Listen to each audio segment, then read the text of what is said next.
Have a good amount of people here. So let's go ahead and get started. Today is November 15th, 2023. Thank you everyone for joining. I am Javier Jimenez. For those that don't know me, I've probably been in a lot of your meetings here.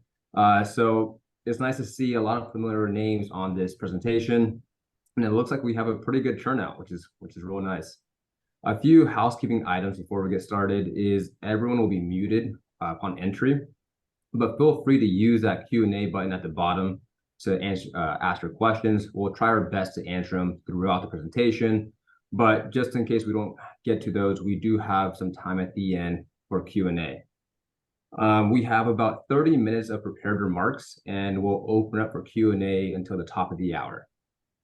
This webcast is being recorded and it should be on our website in the next few days. So if you missed it or can't attend the whole thing, it'll be on there probably by weekend.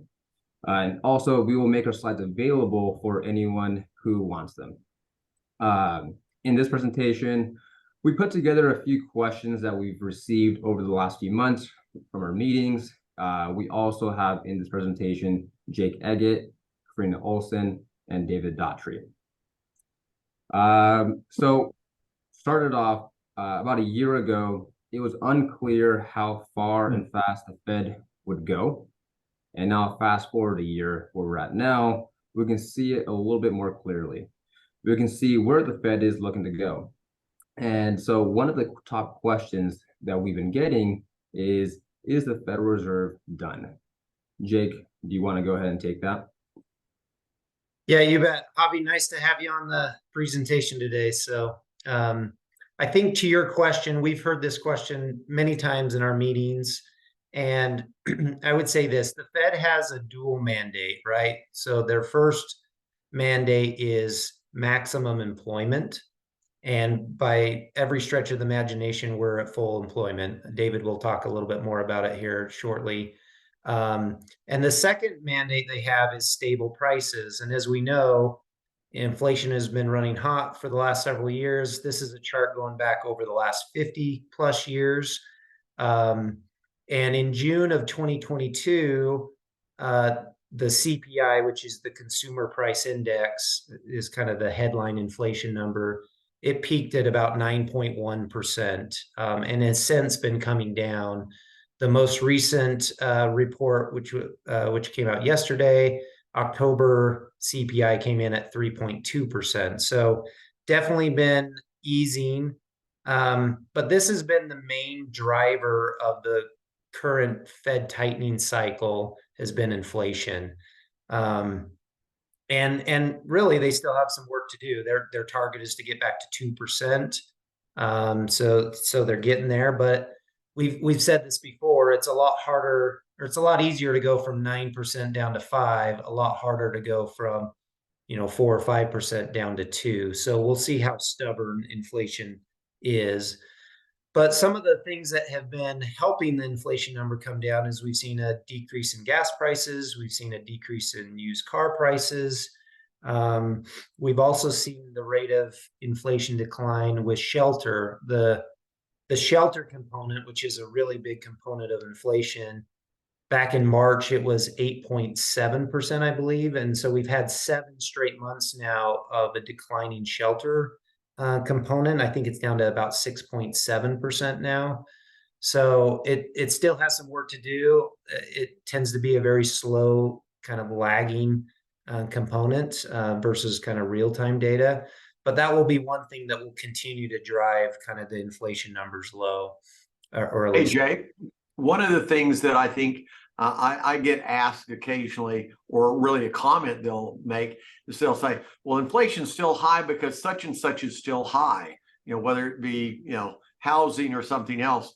And inflation is not high prices, it's prices that keep going higher. So if you pay $10 for something and it used to be $5, but next year it's still $10, inflation on that item is 0. And so a lot of people get confused with inflation not coming down. I'm still having to pay a lot for something. Inflation is the moving of those prices, not what they got to. Yeah, I think that's a really good point. One of the bright spots in the most recent inflation report too was food at home. I think the October number showed it at increasing about 2%, but that's the smallest increase we've seen for, since 2021 roughly. It's just been running really high. So to your point, right, is prices at the grocery store still really high, but things aren't going up as much here lately, at least. So And Jake, one other really important piece I saw, apparently Mondelez, who makes Oreos, they've been, secretly taking the amount of Oreo, stuffing out, and that's how they're keeping the prices. It's a tragedy, but that's what's happening. I didn't know that, so I'm glad you could add that tidbit here. But going back to maybe the point here is inflation is easing, and the Fed has been, they really have two levers that they can pull to kind of bring down inflation. One of those is the Fed funds rate. They control the short-term rate, and if you go back to March of 2022, so last year, that's when their rate hiking cycle started. We were basically at 0%, and they raised it. They did 7 rate hikes, and went up about 4% roughly. This year in 2023, they've done 4 hikes, gone up about 1%, and really have been on hold since July.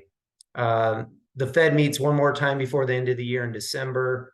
And so the question is like, are they going to hike? Are they going to pause again?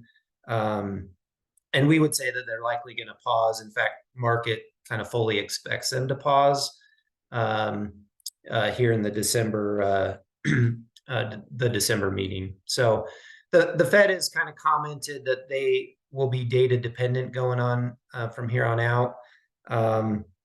And current data really kind of suggests that they'll continue to pause to let things kind of work itself out.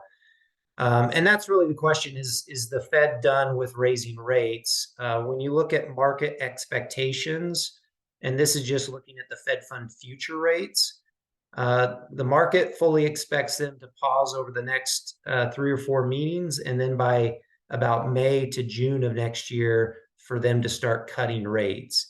Now, I'll tell you, market expectations have been wrong, over the past several years here. And it's created quite a bit of volatility, especially in the bond market. In general, I would say the market tends to be forward-looking, so they like to try to get ahead of where the Fed's going. I'm not so sure that we're going to see them start cutting rates by May or June of next year, unless inflation isn't very stubborn and continues to come down, or maybe if we see, the economy continue to roll over, then maybe you see them starting to cut rates. But currently, that's kind of the expectations, and we'll see if the market's getting ahead of itself again. The second thing, really, lever that they can pull is the balance sheet. They've been reducing their balance sheet by about $95 billion a month, and this is a chart going back over the last 10 years roughly. We saw a big spike in the Fed balance sheet during COVID. And since really the first quarter of 2022, they started to kind of decrease their balance sheet and try to get it back to be a little bit more normal. They've reduced it by about 1.1 trillion, but they have a long way to go. And that's the interesting thing, is no Fed officials have really been talking about stopping this reduction in their balance sheet.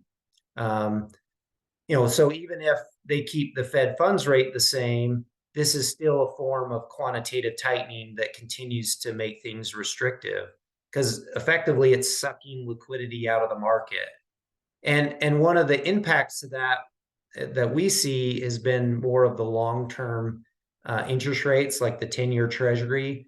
That's been very volatile. And even though the Fed has not raised rates since July, the 10-year Treasury has gone from 4% up to 5%. Now it's come back down, but a lot of this tightening has a role that it's playing in that. So in general, I think that's the summary that I have for the question, which is the Fed may be done or close to done on raising rates, but they haven't even talked about stopping the reduction in their balance sheet. So that's my thoughts. Thanks, Jake. So with the Federal Reserve raising rates and draining liquidity out of the system, David, why are we not in a recession? Great question. A year ago, we were projecting that we would be in a recession by this last summer, and we're not. And when you look at the GDP numbers, coming out of the fourth quarter of last year, it was GDP 2.6, and then the first quarter is 2.0, and we thought, hey, yep, it's trending down. The Fed's getting its wish of slowing down the economy. And then lo and behold, second quarter it's 2.4, and last quarter it was up 4.9. Now there's some seasonality adjustments in that 4.9 that I don't think are correct. So it probably wasn't 4.9, but it was strong. This quarter we're probably going to have a 1.5 to 2% GDP growth. So you average it for the year, it's 2.5 to 3%, which is basically what it's been over the last 10 years. On average, if you take out the pandemic and the rebound off the pandemic. So why is that? Why is it not impacting? Well, if you look at the labor market, that tells a lot of what the story is. This is going back to 1970, excuse me, 1972, the unemployment rate. And the average over that time frame has been way higher than the 3.9 where we are. In fact, earlier this year we were at 3.4, the lowest we've had during that time frame. So nearly everybody that wants a job has a job. In fact, the going from the 3.4 to the 3.9 didn't come about because people lost their jobs. It came about because more people started looking for jobs that had stopped and exited the workforce. So we have a huge amount of people working. In fact, you look at them, long term, I mean, we've got more people than ever, more than pre-pandemic. And then you go to the wage side of it. And this is going back the last 10 years, and it's the average hourly earnings year over year. And we're at 4.1%. Now that's down from where it was at the beginning of last year, where it was up at 5, 6, 7%. But it's above the 3.42% average. And if you take out everything pre-pandemic, it's substantially above the prior 10 years. So if nearly everybody is working that wants to work and they're getting more money, what does that translate? Well, it translates into, when we look at spending in the next chart, consumer spending really doing well. This goes back the last 20 years. And normally what you see is in a recession, you see it in the shaded area around 2008, a big drop off. You saw it in early 2020 with the start of the pandemic, a big drop off on consumer spending. But we're way above pre-pandemic levels, even though in the last month there was a decline in consumer spending, and that was mainly due to the moratorium on student loan payments being stopped, and so everybody had to start making their student loan payments. And even then, I think it was down 0.1% or something. So when you look at consumer spending, that making up nearly 70% of GDP, it still looks really strong. And when you look at that, we're not going to have a recession if that continues to be the case. So that's it in a nutshell. It's wages and it's employment. And Dave, maybe to comment on retail sales here a little bit. I mean, we have seen it slow down, right? I mean, we saw a big spike after the pandemic. Yep. But when you look at the long-term chart, you can tell, it's mostly still kind of following the long-term trend, right? It is. And actually, if you look at the angle, even now, I mean, it slowed down in 2022, but the angle of attack effectively going up here is actually slightly steeper than it was pre-pandemic. Now, I suspect with the higher, as more people refinance or buy a home and have less cash because of mortgage and, higher credit card rates and auto loans and all those things, I think it will slow, but it still looks strong. Thanks for that, David. Another question that we received quite a bit is kind of changing gears here is why have real estate prices not declined? Karina, do you want to take that? Yeah, I'm happy to. Thanks, Javi. And this kind of goes back to what Jake talked about earlier with the Fed. So the Fed's been raising rates, which impacts mortgage rates. So that's really the main thing we're looking at here is this chart goes back to the early 2000s, and you can see mortgage rates came down over the past 2 decades. They hit a low around 3%, actually below 3% for some people in 2021, 2022. And then as the Fed raised rates so aggressively, mortgage rates also jumped up, and they actually hit a 23-year high at 7.95% a couple weeks ago, November 1st. They have come down a little bit since then, but they're still high. I mean, still that 7.5% is what you're seeing. And with that, you would think normally mortgage rates go up, house prices have to come down, and that's just not what we're seeing. And I think over on the right, it actually puts it in really good perspective of what does this actually mean for a home buyer? If you took out a $400,000 mortgage when interest rates were 3%, your monthly payment would be $1,600, $1,700, which pretty reasonable for a lot of households. If you tried to take out that same mortgage right now at an 8%, your monthly payment is going to be closer to $3,000, which is a pretty big chunk. And David, you didn't hit on this too much in the recession piece, but this also plays a part in it is if you were lucky enough to lock in your interest rate at that 3%, then you have that fixed and that mortgage fixed, but maybe your wages went up. And so you're still looking good and you're still spending, which is why we're seeing that consumer spending. The hard part is the people who haven't been able to get into the housing market. And again, you would think with all of that happening, that prices would start to come down, but it's really just a classic supply demand issue. If you go to the next slide, we'll see that inventory is actually pretty low right now with houses. And so if there's not enough supply and there's a demand for it, prices are going to stay high. Right now, we have about a 3.5 months worth of supply. What's considered to be a healthy housing market is actually about a 5 to 6 months of houses. So still low on the supply factor. The other part that we're really looking at when we're looking at why are the prices staying high is the existing home sales. And if you think about it, if you got a 3% mortgage, you're not moving, right? You don't want to give up your mortgage. And also you probably can't afford to, because to get a nicer house or one of, a bigger house, or even to downsize, you're going to be looking at a larger mortgage payment. So the top chart is showing that existing home sales have started to decline. The last data we have is from the August to September. They decreased about 2%. But then if we look back a year, it's actually, they've gone down almost a little over 15% in the past year. So we're seeing them drop, but we have seen prices, that bottom chart, that kind of brownish coppery line, you see prices have been ticking up and they're starting to remain stable. September historically is actually a pretty down month for the housing market, and you see prices decline, but this past September was the highest median home price in September that we've had. So they're still high. And again, as long as there's still people wanting to buy them, it's still going to remain high there.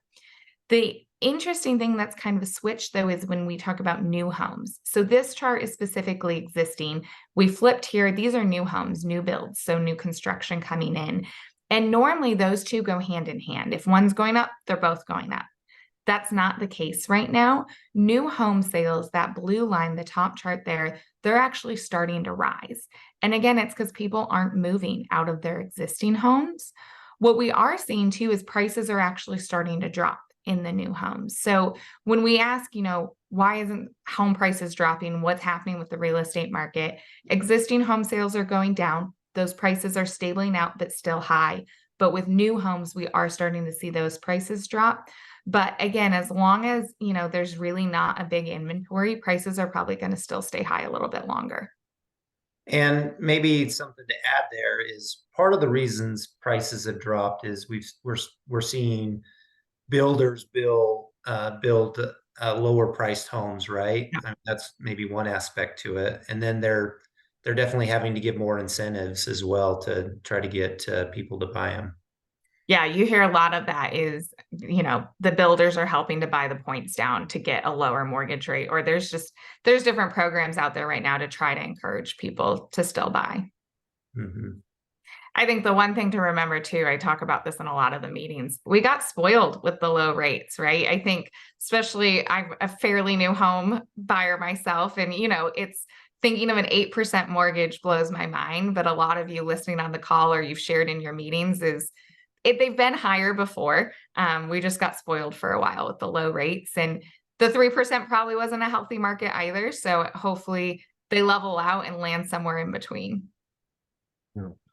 So Karina, with some of the housing market declining, the other parts staying steady, how's the stock market doing? Yeah, great question. It's definitely an interesting year with the stock market. I know last year was really ugly all around. We talked about it a lot. You guys saw it in your performance as well. And this year it's definitely looking a little bit better. But when we lift up the hood and look beneath everything, it's really fascinating what's going on with what's actually happening with all of the stocks. So what you're seeing on the chart here, that black line is the Russell 3000. So that's 3,000 stocks. And then we broke it down between the red shaded area is actually just 7 stocks. The media has been calling them the Magnificent Seven. It's kind of who you would expect it to be. It's Facebook, Apple, Amazon, Google, Microsoft, Nvidia, Tesla. So the big names that are doing really well this year. And then that grayish blue shaded area is actually the other 2,993 stocks. And what you're seeing is the red section is really what's keeping that Russell 3000 up, right? What's driving most of the performance there. In the gray shaded area, you actually see it dipped negative a couple times this year. Back in March when we had the regional banking crisis, throughout the summer a little bit, and then even recently, end of October, Q3 actually did end negative for the year. It's rebounded since then, which I'll get to in a second. But really, what we're seeing is since those 7 stocks are driving a lot of the returns, that's not an extremely healthy market. So we are keeping an eye on it, and we'd like to see the other stocks participate a little bit more. I know a lot of the questions come, is this like the 2000s again, right? The dot-com bubble. I think the big difference is these companies they actually have a ton of earnings. They're making money, right? They're huge companies that are selling products. So there is a lot behind them. So we'll just have to see kind of what happens with not just those 7, but with all 3,000 of the stocks. While we're looking at this chart too, note that stock market was coming up all year up until kind of end of July, and then it started to come down a little bit. So Jake, if you go to the next slide, you'll see there's been a painful market correction since really the end of summer. And so most asset classes were in correction territory through the end of October. You're seeing the Dow, the S&P 500, emerging international markets, and small cap. And you'll see all of them declining since that high there. But the nice thing is the past 15 days of November, they have started to rebound nicely. We only have something like 45 days left of the year, which is crazy. And so we're really just seeing how they're going to end the year and what they're going to do. In your portfolios here in our core equity, we've been able to stay invested for the most part. However, we did take a little bit of risk off and move to cash because of this correction. But when we've been invested, it's mainly been in large cap and large cap growth specifically. And the reason why is because of those 7 stocks, right? That's part of the large cap growth. So I'd say with the stock market, we're cautiously optimistic right now. We're not really bullish or bearish completely, just really kind of keeping an eye out on what it's going to do. Yeah, thank you, Karina. So this leads me into my next question on, okay, that's the stock market. How's the bond market doing? Jake, do you want to take that one? Yeah, you bet, Javi. I would make maybe one other comment relating to the stock market is, we saw a fairly decent sized correction happen, as Karina mentioned, since July. But it's actually pretty common to see corrections of anywhere between 10 and 15% throughout the calendar year. I mean, we saw a decent one back in March, and then also this one here recently. And then since the latest Fed meeting and the most recent CPI inflation numbers, I mean, we've seen a really big bounce happen on the stock side. The bond market, though, looking at the bond market, it's been in correction mode for the past 3 years. And frankly, if you go back over the last 7 years, I mean, the bond market has made nearly nothing over the last 7 years. So I highlight this, which is just a graph of the aggregate bond index, kind of a well-known bond benchmark. And it over the last 3 years, it's down about 14%, including the dividends and interest that the bond market's been paying. So it's not been a pretty environment for bonds, given that the Fed has been raising rates. In fact, in 2022, the bond market was down about 13%. This year, it was negative up until the last few days, and now it's probably about flat so far this year. The good news, I think, within in your portfolios and in our bond strategy, we largely avoided last year with this 13% decline. We were down a couple percent for the year. This year, we're up 2 to 3% so far this year. So we've been able to largely skirt this decline that we've seen. And I would say the best news is, given that rates have moved higher and we've largely avoided, the price depreciation, we're sitting at a really attractive environment right now. If you look at the current yields related to various asset classes, so treasury bonds on the left-hand side, you can get 5 to 5.5% roughly in treasury bills. If you look at some of the things that we like to be in the bond portfolio, so junk bonds, bank loans, munis, and preferreds, all of those are yielding kind of between the 6 and 9% range. And this is an environment we haven't seen for the past 10 years. I mean, it's a really attractive risk reward right now in the bond environment. So we're excited about it. And that tends to be one of the best future predictors of what your return is going to be in bonds, is what the starting yield is. And so when we look at these yields, they're attractive. I would make the comment, though, we talked just about yields, and that's basically what the bond is paying in interest to the bondholder. But the price of the bond fluctuates as well, right? As rates have gone up, prices go down. As rates go down, prices go up. And so even though we say 6 to 9% is the yield, that doesn't necessarily mean that's what your total return is going to be for the year. What we've done here recently, to give you an idea of our positioning, is we're currently positioned mostly in bank loans. So they have kind of a floating rate component to them and less interest rate risk. There's about 60% of our portfolio that's in bank loans. We have about 20% that's in junk bonds. And then we have another 20% that's in a multi-sector bond, which gives us exposure to mortgage-backed securities, some other asset-backed securities. And the reason we've mainly been on the floating rate side is, one, because they're the most attractive yields right now. Most of the bank loans are yielding kind of that 8 to 9% range, and they have a lot less interest rate risk. So, if the Fed ultimately maybe raises a time or two, or because of the quantitative tightening, we continue to see the long end of the curve come up, that's preventing that portfolio from declining as much from an interest rate standpoint. So that's how we're currently positioned. I would say we're seeing about 0.5 to 0.6% in dividends every month just by staying invested.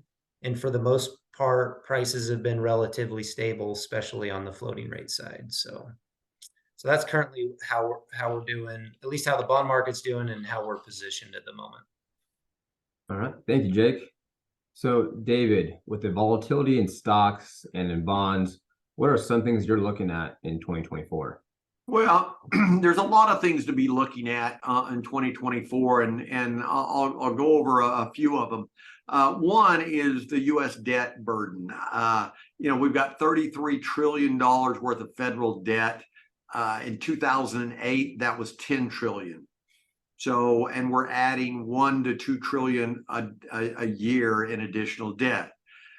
We're over the next 12 months, we're probably going to spend nearly $1 trillion on interest on our national debt, which will exceed the expenditures that we have for our Defense Department.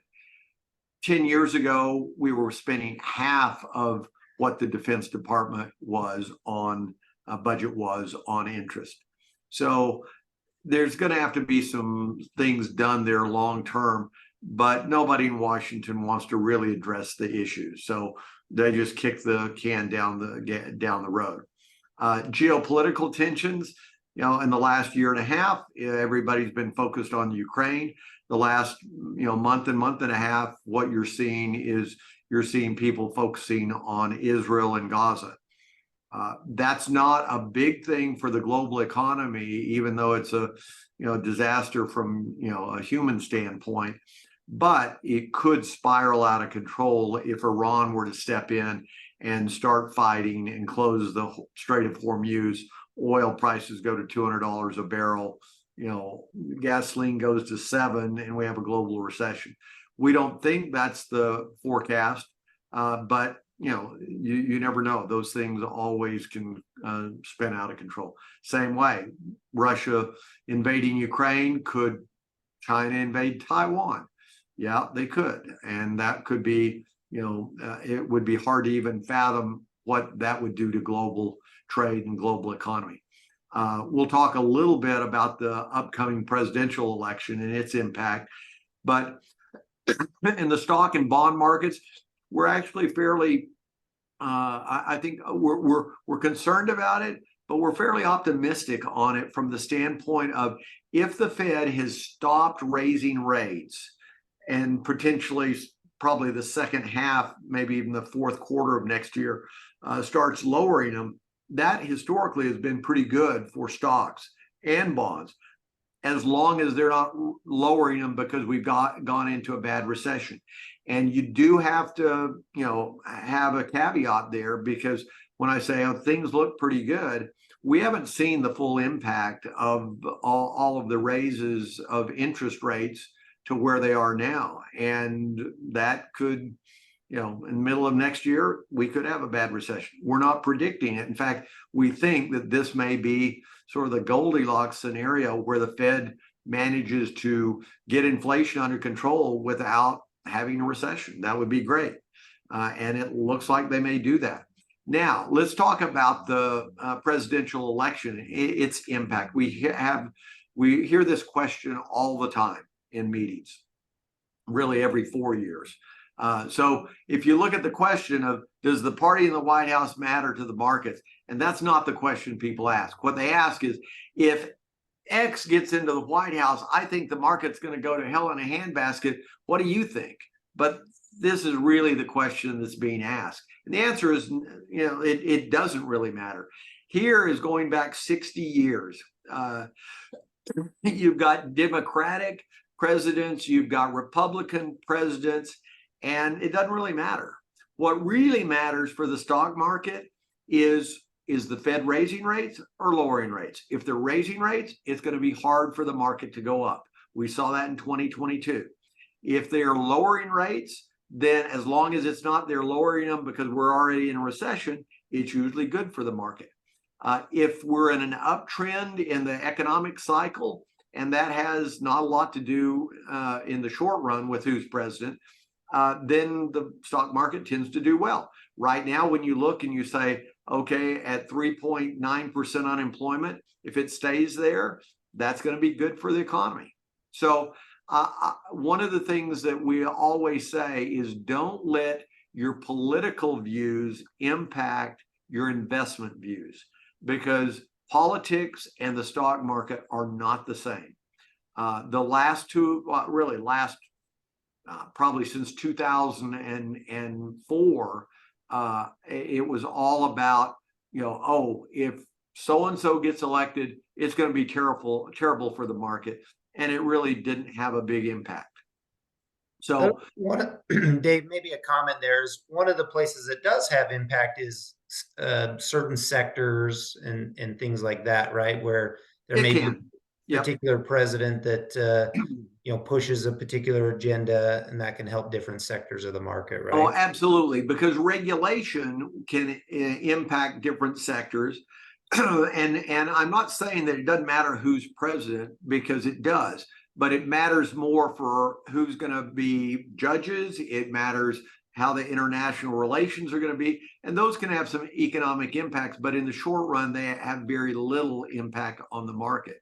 But you've seen that in the past, where if somebody came in and said, we want to regulate technology companies a lot more, like they did when they went after Microsoft in the late 90s, early 2000s, that could kill the Magnificent Seven. Not kill them, but kill their advance. One of the things you're seeing that in spades is in China. China, for nearly 20 years, basically said, our doors are open if you will bring jobs to us by opening up plants. We'll let you make as much money as you want. And now they're not. Now they're looking and saying, hey, we need to regulate more of the businesses. We need to, not let them have as much control. So that, and that's why the China market has been terrible, because it was this is a great place to be, and now it's not. So yeah, there's a lot of different impacts, but don't let your political, what you think is going to happen in the election drive what you're doing in the stock and bond markets over the next year or two. Well, thank you for that, David. Also, thank you, Karina and Jake, for answering those questions. So we have now reached the Q&A section of the webinar. Feel free to use that Q&A button down at the bottom to submit your questions. We've already received a few, so I'll go ahead and get started. And actually, I'll give this one to Karina, because I believe you spoke about this about a year ago on I-bonds. Should clients still hold them? Yeah, thanks, Javi. I think that was my very first webinar I joined, was actually to talk about I-bonds last summer. And the new rate just came out at the end of October, and it is now 5.27%. And so a lot of clients have been asking, do we still hold on to those I-bonds that we bought last year? I think, of course, it's all situational and it depends, but from that rate, it's still a good rate, right, to have. I know you might be seeing CDs or something else out there that's a little bit higher, but keep in mind, if you are redeeming an I-bond and it's within that first 5 years? First 5 years, yeah. Yeah, you lose 3 months of interest. And so knowing that and looking at the rate, it makes sense to continue to hold on to it. If you have specific questions about your I-bonds, just reach out to us and we'll take a look. And then the rate resets again in April. And so we'll look again at April and do the same thing and see, does it still make sense? Thank you for that. Looking at the questions here, I have another one. David, I'll give this one to you. With the U.S. issuing so many bonds now, are there still buyers for the U.S. debt? Well, the easy answer to that is yes. There have been some big players that have curtailed some of their purchases. China used to be the largest holder of U.S. debt, foreign buyers of U.S. debt. Japan has curtailed some of theirs. China's curtailed some of theirs. Russia, of course, has. But you still have a global glut of savings around the world. And we are still considered, and the more you see uncertainty globally, the more money wants to come to the safety of the U.S.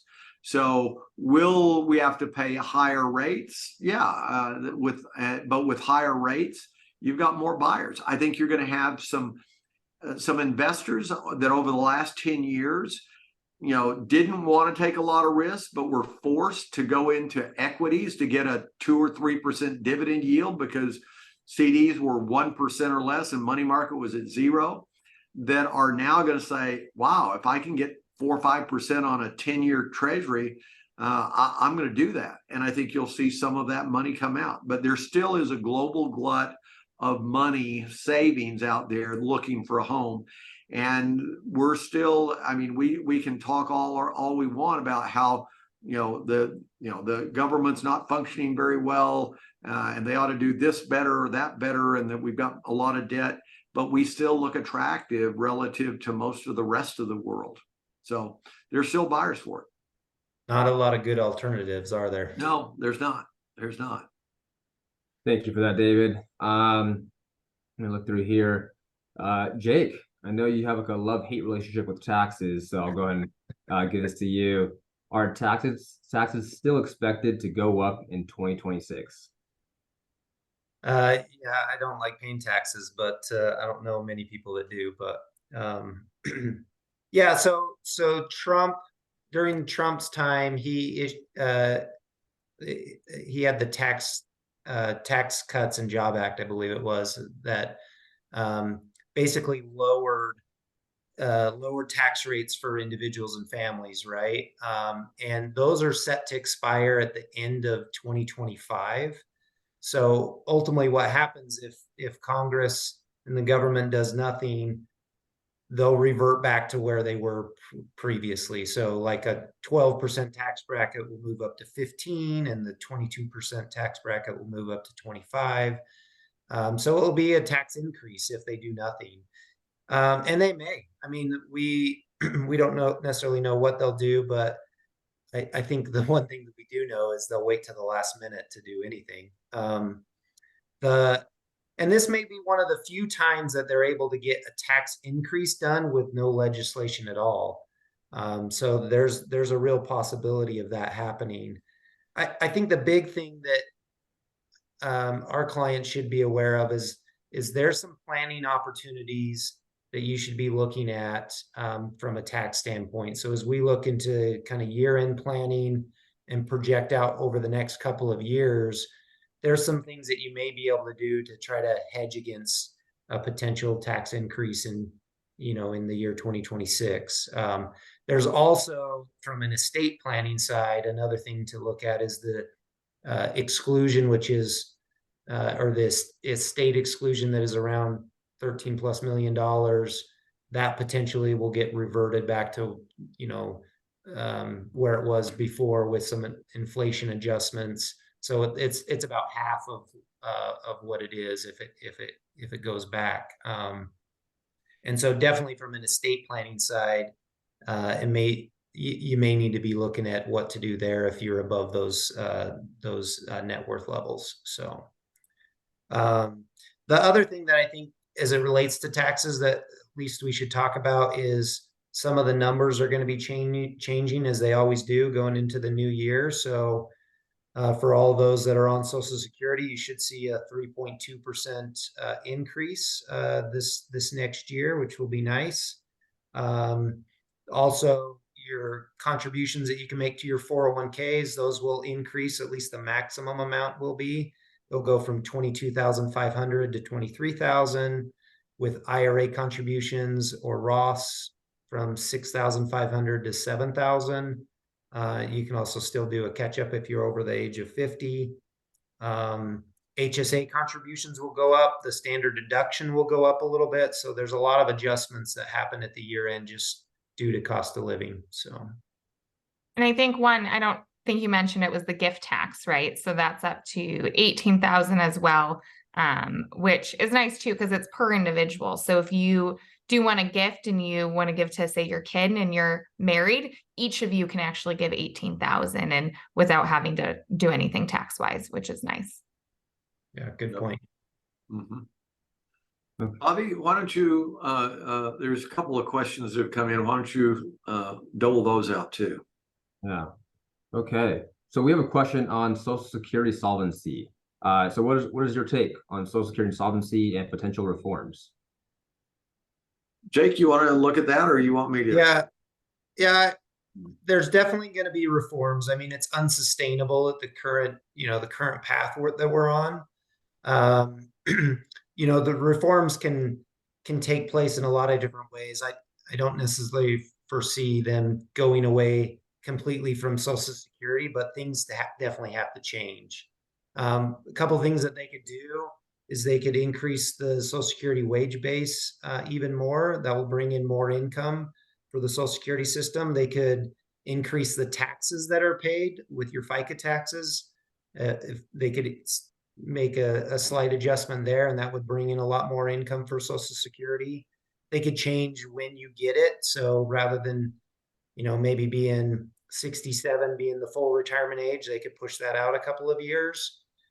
I think it's more likely to see reform than us being worried about the solvency of Social Security. Well, and Jake, I see these headlines of, Social Security is going bankrupt in 8 years type of thing.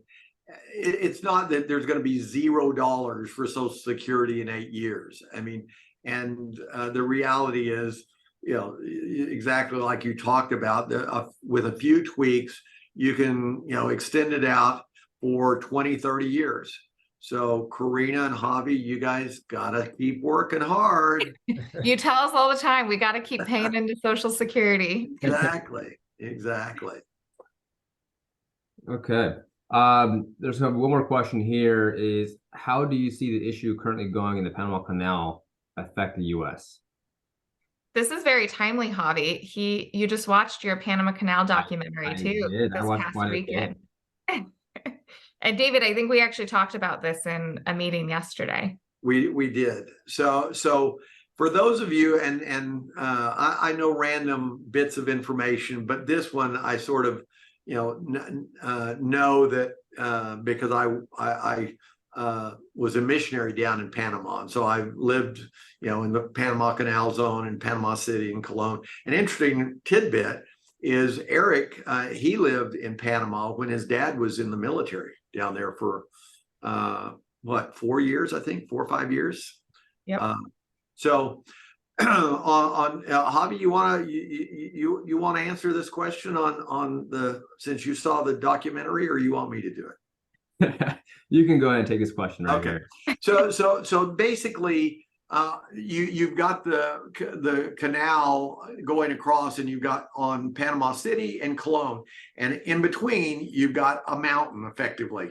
And so what they did is they made, and there's rainforests all there, so they get tons of rain, and so they've got a couple of lakes in the middle, and they use that water to fill up the locks that raise the boats to get across.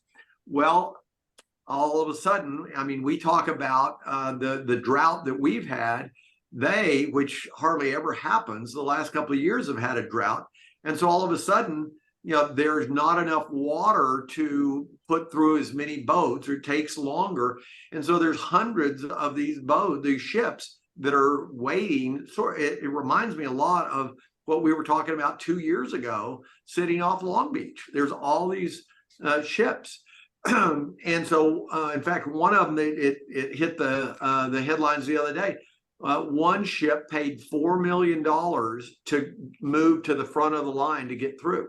So what that's going to do, I mean, long term, it could be a disaster, but it's going to make shipping more expensive, because most of the ships are rented by the day. And so if I get there and I sit there for a week or two, whoever's shipping it is charging me for it sitting there.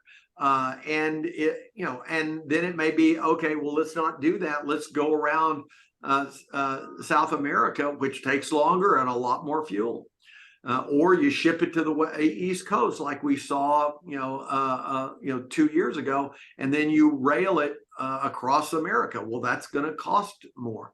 So if it stays that way, it could hurt us from an inflation standpoint, because we have a tremendous amount of stuff that comes from China and Southeast Asia, and a lot of it, if it's coming to the middle of the U.S. or the eastern part of the U.S., nearly all of that goes through the Panama Canal.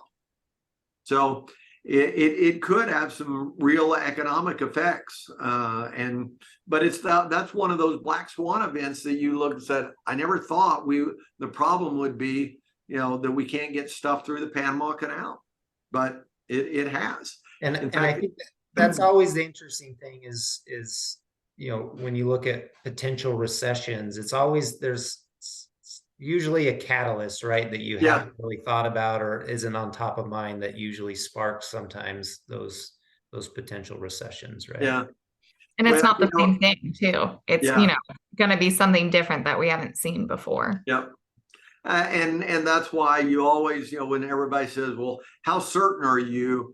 I'll tell you, in the last 20 years, there's a lot of things that 20 years ago, I would have said that can never happen, and yet has. And so now when somebody says, oh, that could never happen, I say, don't tell me that. I don't believe it. I mean, there are plenty of things. I mean, you think about it, just in the last 3 years.